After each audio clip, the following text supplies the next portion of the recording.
What are you consuming spiritually? The children of Israel had 3 specific diets in the Old Testament.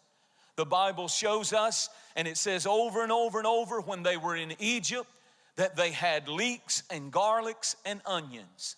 I'm going to call that the food of bondage. They were constantly eating the food of bondage.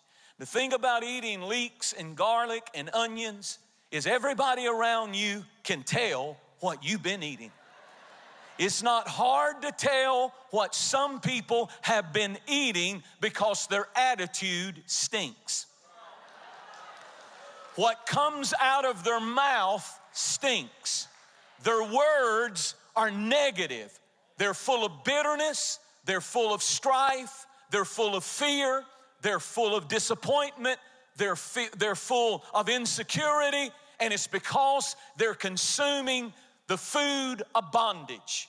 If you don't take in something new, when the Lord comes to you and you're in bondage and you're in the land of bondage, eating the food of bondage, the Lord will come to you and say, it's time to come out, but I'm going to change what you are consuming. Because anytime you get through talking with some people, you just want to say sometimes, ooh, wee. Man, you need to back up. That's what you want to say sometimes. Because your attitude stinks. It's always because you're eating the food of bondage, consuming a diet of offense, of unbelief, of doubt, of fear, and it causes your attitude to stink.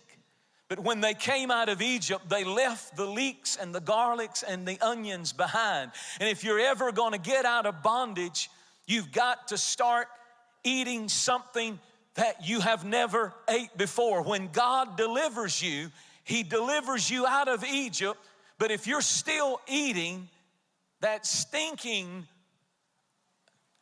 consumption of things that do not edify, the Bible put it like this: whatsoever things are good, whatsoever things are pure, whatsoever things are good and pure and just and lovely, and if there be any virtue and there be any praise, Philippians 4 said, think on these things, consume these things. Because if you don't change what you're consuming and God brings you out, you'll just be a stinky somebody in a new location. I'm preaching. Change your diet. Change what you're feeding your soul on. You can't feed it on Fox News, CNN, MSNBC all day and have a sweet spirit. You'll go around with high blood pressure, ticked off at everybody. Forget that mess. Get into the Word. Pick up the Bible. Put on some CDs. Feed your spirit.